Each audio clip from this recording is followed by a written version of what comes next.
Bon vendredi, les Master Collector, puis bienvenue au Vivi Frog Show. Donc, on se dit, Jess, il me semble, il n'y a pas longtemps, tu as dit que tu reviendrais plus régulièrement, pas mal, pour tes shows. Qu'est-ce qui se passe? What the fuck? Pour faire une histoire simple, cette semaine, j'étais prêt. J'allais vous faire 5 vidéos cette semaine. Vous le voyez, on est vendredi. Je pense que vous avez eu lundi et vous allez avoir aujourd'hui. La raison est assez simple. J'ai été vraiment malade. Bon, je sais que d'habitude, je fais des petites crises d'estomac ici et là. Ça m'évite, mais je ne fais pas de vidéo quand j'ai des mini-crises. Mais là, j'ai eu une grosse crise qui a duré l'équivalent de 2 jours et demi, séparée une journée malade, une demi-journée de repos. On recommence à être malade une journée. Donc, ça n'a pas été la joie dans mon cas. Et en plus, j'ai un longboard électrique et je me suis pété la fiole solide au point que là, si je veux lever le bras comme ça, ça me prend soit beaucoup de temps, puis le baisser aussi, et ça cause des douleurs. Bon, bien entendu, ça va se placer avec le temps, c'est juste une fouille un peu comme quand on est adolescent et qu'on se pète la marboulette, je dirais. Donc, d'après moi, on s'en sort, mais je boite un peu comme je marche, j'ai l'air je ressemble à Quasimodo un petit peu. Donc, c'est le pourquoi j'ai pris tout ça en pause, mais je vous lâche pas, on est encore là, on est encore Vivi, encore fan. Et là, on a une couple de stuff à aller voir. On a du Marvel Carnage Venom qui arrive. On a eu un drop de Nick Walker. J'en ai parlé, mais là, j'ai vu les collectibles quand même intéressants. On va aller voir les prix de tout ça, Secondary Market. Et, yeah. That's it. On fait le tour des Vivi News, peut-être même un petit peu de Omi. So, that's it, comme d'hab. J'étais avec Tiki. Good morning, Puis je vous souhaite un bon show. Donc, first of all, email alert, faites tous attention. On a eu quelque chose qui a été découvert. Il y a du monde qui ont su Mysterious Reward. Eh bien non, il n'y a pas de Mysterious Reward. C'est probablement que c'est un lien malicieux qui va vous scammer vos cryptos. Donc, touchez pas à ça, quand même très important. Je pense que c'était notre affaire. Ensuite, on avait le Nick Walker Drop. On en avait parlé ensemble. Je trouvais que c'était intéressant. Je vous disais, Chris, probablement je vais participer, etc. Bon, ça n'a pas été le cas. Comme je vous disais, mes 2 derniers jours, là, je les ai passés la face dans une chaudière à vomir ma vie. Donc, j'ai pas participé. Puis, je regarde un petit peu parce que, wow! L'animation n'est pas trop mal. Oh, regardez un petit peu. L'animation, je pense que j'ai ça drette là. Regardez. C'est pas mal. C'est pas mal. Pour vrai, je suis oh, cool. Puis le son est un peu agressif.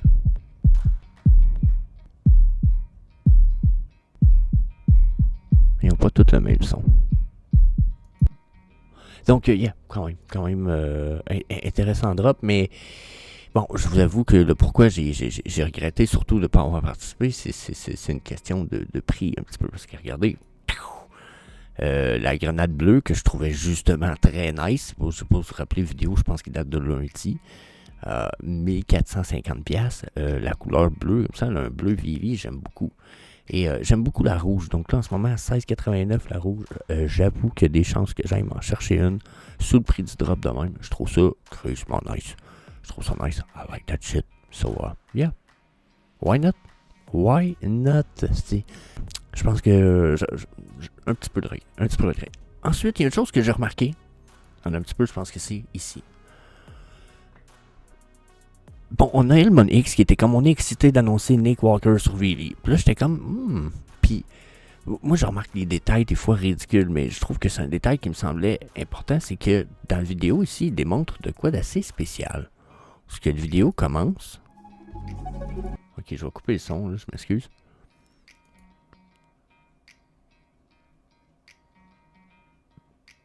Puis là, ça arrête direct là. Bon. Moi, ça. C'est-tu un Vivi Showroom, ça? Je sais pas si vous comprenez ma question un peu. Si c'est un Vivi Showroom, c'est probablement crissement mieux que rien pantoute en ce moment. Ça, c'est toutes des pièces qu'il va avoir dans Vivi, en fait. Parce que là, on n'a pas encore les posters. Vous voyez, les posters, dans le fond, là, c'est probablement des pièces qui s'en viennent chez Vivi ou de quoi de même. Parce que là, Si on a déjà les cœurs là, dans des box, je vais dire, dans des boîtes. Puis là, ces boîtes, c'est quoi ces boîtes-là? Puis là, le plancher, c'est quoi ce plancher-là? Excusez, faut que je bouge la souris, puis j'ai bougé le bras. Regardez le plancher. C'est quoi ce plancher-là? C'est quoi ces lumières-là? C'est quoi cette présentation-là de quelques secondes? Ça arrive-tu du Viviverse, de Cavern Us? What the fuck? Laissez-moi savoir ce que vous en pensez dans les commentaires, mais si ça peut être un peu l'effet du Viviverse, wow, on va pouvoir avoir des trucs quand même nice. Je serais pas déçu, surtout que si ça dépend juste de la machine pour avoir une meilleure qualité, que la qualité est rendue selon ta machine, ça peut être vraiment nice.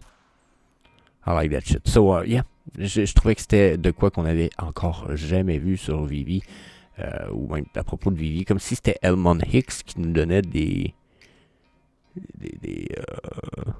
leaks à propos du Viviverse. C'est un peu weird. So, yeah, c'était ma perspective là-dessus. J'aimerais savoir votre avis, bien entendu, dans les commentaires.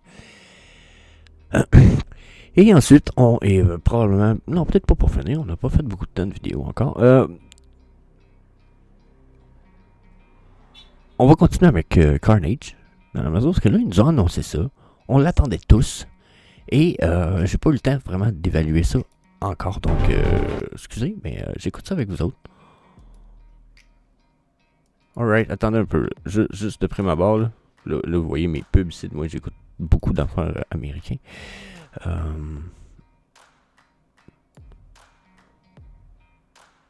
Ok. Il a l'air d'avoir du luisant, ok. Pas trop d'embrouillé. Dans le fond, tu sais, là c'est une vidéo, hein. Fait que c'est sûr que quand on pose, c'est tout embrouillé. Mais quand on le pèse sur play, c'est fluide. Ça semble... La qualité semble bonne. La qualité semble bonne. La qualité semble bonne. Je suis pas déçu. Il est pas laid. Il est pas laid. Il est pas laid. Il est un peu... Je les connais pas beaucoup, Venom et Carnage. Mais assez pour dire que Chris, il a l'air représentatif, sauf peut-être le chest. Il a l'air comme... mince du chest, mais c'est genre pas large dans le fond. Pas mince en... Genre, il n'y a pas de bedaine. Non, il a l'air, me semble. Carnage, il est pas plus comme Venom avec des hosties d'épaules. Genre, me semble. C'est peut-être moi qui est peut-être pas dans les patates. Mais là, justement, on a Carnage, mais on a Venom. Puis, regardez, Venom, Chris qui est gros. Je sais pas si vous me filez un petit peu. Il fait moins gros pas mal. C'est-tu moi qui connais pas les caractères? Je vais faire un truc, attendez un peu. Donc, j'ai demandé à ChatGPT, et je me suis trompé, mais il m'a repris très bien. Et j'ai demandé, est-ce que Venom est plus massif que Carnage? Et il me dit, en général, Venom est représenté comme étant plus massif et imposant que Carnage parce que Venom, alias Eddie Brock, est souvent illustré avec une musculature très développée et une apparence plus massive. Carnage, qui, alias Cletus Cassidy, est souvent représenté comme étant plus maigre et plus décharné, bien que toujours redoutable et puissant. Donc, ils disent, bon, ça dépend beaucoup des artistes et des interprétations des différentes bandes dessinées et les séries animées et les films. Bon, mais je pense qu'ils ont bien représenté ça, finalement. Ça veut dire qu'ils ne se seraient pas plantés. Checkez ça. Alors, non, il ferait plus massif. Là, ma critique, parce que justement, c'est un truc. Regardez, on va écouter ça ensemble. On va écouter celui-là aussi. On va couper le son. Regardez comment... Voyez-vous, tantôt, comment je disais, on est en vidéo, en pesant sur play, on voyait qu'il y avait moins de... J'ai l'impression que l'embrouillé... La qualité me semble moins bonne du Venom. Regardez juste les yeux, comment c'est embrouillé. Genre, c'est pas pixel, c'est ça, c'est pas clair. C'est très flou. Je sais pas si c'est volontaire ou pas. On dirait qu'il y a les yeux... Ah, puis voyez-vous qu'avec un peu de lumière, ça a changé un peu la perspective. Donc, regardez quand il vient de la lumière. Donc, même là, la qualité semble très bonne. Fait que là, je sais pas quoi penser. Personnellement, bien entendu, j'aimerais avoir vos avis dans les commentaires, mais je trouve ça pas mal. Je trouve ça pas mal. Mais encore une fois, quand je regarde l'image ici, ça me semble embrouiller ses yeux. C'est peut-être moi. Tout ça pour 30$. Hein, peu importe que ce soit un ou l'autre. 30 gems. Il y en a le même nombre d'éditions, ce qui veut dire 1111 éditions chaque. Je trouve ça vraiment cool. Pour l'instant, par exemple, si vous voulez avoir un ou l'autre, bien entendu, ça vous prend 4 des Venomized. On en a... Là, j'ai écrit Venomized ici, mais j'ai l'impression qu'il m'en manque 1, 2, 3, 1, 2, 3, 4, 5. Il y en a un qui revient 2 fois. Magneto, Blob. Non, c'est parce qu'il m'en manque. Mais ça vous coûte environ une centaine de gems à peu près en ce moment. Pour 4, là, regardez, 23, 21, 25, 20, 34. Ok, le Magneto coûte plus cher. Fait que, tu sais, ça pire environ 100 gems pour être capable de Venomized. Je dis environ 100 gems. 20 x 4, fait 80. Mettons 130, 140 gems. Environ. Pour être capable de vous crafter une de ces belles petites beasts. Avec des éditions tellement basses que j'avoue que je suis curieux de voir si on va si ça va se vendre en bas du 100 gems. Dans la mesure où il y a des bonnes chances. Vu le coût du craft, mais vous savez comment ça marche secondary market, hein? Ça arrive souvent que le coût du craft est plus élevé que le prix secondary market, parce qu'il y en a qui veulent crafter du low mint puis qui vendent ce qui n'est pas du low mint pour réinvestir une partie de l'argent perdu ou sensiblement perdu tout de suite dans un autre pièce. Donc, yeah. Je pense que c'est un très beau drop. Je pense que mon préféré c'est Venom, Carnage, avec sa grosse glyphe à la Starcraft, on dirait un Zerg. Donc, yeah, vraiment nice, I like that shit. Donc, je pense que c'est un beau drop. Est-ce que je vais participer à 130 quick gems? Non. Je vais peut-être éventuellement ramasser de l'argent pour l'acheter Carnage, s'il descend en bas du prix de craft, bien sûr. Sinon, ben, je vais falloir que je le ramasse pour le ramasser plus tard, mais c'est pas dans le budget du mois. Et comme le mois, ben, quand je dis mois, je parle des 30 jours qui viennent, et ça veut dire le mois de juillet, c'est pas prévu. Donc, yeah. That's it. That's all. Je pense que ça fait le tour. Pour ce qui est de Carnage and Venom, là, je vais aller faire un petit tour rapidement avec vous autres sur la charte du Omi. Et on arrive dessus et je vois les dessins de la dernière fois et je trouve ça vraiment intéressant. Vous voyez, je m'étais partiellement planté, ou du moins presque partiellement trompé, dans la mesure où j'avais dit, regardez, d'après moi, on s'en va sur une triangulation descendante, puis d'après moi, ça fitait avec mes EMA, que j'ai pas d'activé ici. Mais, ok, je vais me permettre d'enlever ça. Donnez-moi une petite seconde. Ok, bon. Si je regarde ça pour vrai de façon globale, vraiment cool. On a eu une belle remontée. On est retourné de 0,42 à 0,56. Mais c'est pas une super bonne nouvelle pour autant. Dans la mesure où si je regarde mon stochastique ici en multi-time frame, je me prépare dans une semaine à potentiellement être prêt à rechuter. Il semble être presque timé en plus. Ce qui fait un peu peur. Si je fais un flat zone en haut sur mes lignes bleues et blanches de mon stochastique ici, ce qui est un peu en train de faire en fait depuis une journée. Si je fais vraiment un flat zone puis ça continue puis ça bouge pas, ma ligne verte va aller les rejoindre puis là on se prépare pour un beau crash. Donc on va peut-être avoir 2 flashs rouges, ici c'est un flash rouge, ou 3 avant d'avoir un crash, comme ici on a eu, regardez, 2, 3, 4, 5 avant d'avoir une belle montée. Quoique, non, on pourrait compter qu'on a eu 2 ici, puis on a eu une petite montée. Donc, c'est positif, mais sur le court terme. Sur le long terme, on est encore sur une descente quand même assez... je peux me permettre, là, peut-être comme ça, ou peut-être comme ça. Mais on est sur une descente. Puis là, ben, pour revenir au dessin que j'ai enlevé un peu tout à l'heure, vous voyez ma ligne blanche ici en horizontale, eh bien, pour l'instant, on dirait qu'on se prépare à faire de quoi comme ça.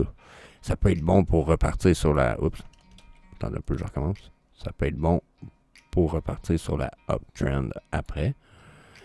Mais personnellement, pour l'instant, on n'a pas... Je l'ai dit dans la dernière vidéo que j'ai faite avec le Omi, on n'a pas de catalyse pour booster le Omi. Donc, on a... ce qui peut arriver, ça peut être... Ça peut être ça aussi. Ça, on peut très bien se diriger sur la downtrend si on manque de puissance parce que les gens ne seront pas gênés de vouloir acheter plus bas. On a des gens dans la communauté qui perdront pas confiance en le Omi pour autant. Donc, ils vont racheter plus bas. Pourquoi pas? Si je peux racheter à 0.003, je vais le faire. Ou si je peux même acheter qu'un 0 de plus après la virgule, je vais le faire. Je vais le faire, ben oui. Pourquoi pas? Donc, pas négligeable selon moi. Puis, même chose si je regarde mon... je l'appelle mon cool mom, mais c'est le MACD. Regardez le MACD. Là. Si je regarde, je vais enlever mon MTF juste pour faire de la place. Je regarde le MACD.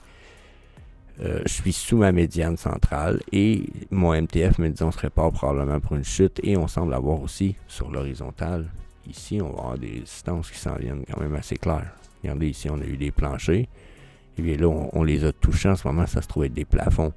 Ils vont être durs à les casser probablement ces planchers-là. Donc c'est là pourquoi je vois beaucoup de résistance. Et je me dis qu'on s'en va uptrend un petit peu, mais qu'on retourne downtrend. Quand on est downtrend sous ma médiane de MACD, généralement, c'est à cause de fortes vagues. Donc, à craindre un petit peu. Question ça ici. Et si je me permets d'aller mettre des EMA, on va mettre juste nos 3 EMA ici. Je vais mettre un petit peu. Et vous voyez mes lignes d'Exponential Moving Average, la verte, la jaune et la blanche, la 55, la 89 et la 233. Eh bien, c'est assez simple à voir. On est à côté sur la 55. La 89 est juste un petit peu plus haute à 0,0059. Je ne vois vraiment pas aller plus haut que du 0,0068. Et si on y arrive, eh bien, évidemment, je nous vois faire un peu comme on a fait ici, downtrend. Là, en ce moment, on est encore sur une dead cross, un mouvement dead cross des EMA. Ce qui veut dire que mon EMA ici, 55, a traversé sur la descente le EMA 233. Donc, downtrend jusqu'à preuve du contraire. Et jusqu'à au moins test multiple du EMA 233 qui, lui, pour l'instant, n'est pas testé. On a de la misère à traverser le 55 ici. Donc, si on ne traverse pas le 55, le 233, on n'y va pas, là. Donc, Omi, downtrend, sur combien, à quel prix? Rapidement, là, j'aime pas faire des prédictions, mais je pense qu'on pourrait voir du 0,44 dans la semaine, dans les 10 jours à venir. Je mets ça large un petit peu, mais on a beaucoup trop de résistance uptrend. Donc, c'est mon avis. Mais bien entendu, encore une fois, j'aimerais bien avoir le vôtre dans les commentaires. So, that's it pour aujourd'hui. Je vous laisse là-dessus. On se revoit probablement la semaine prochaine. Sinon, that's it. Peace. Hey, see you later, alligator.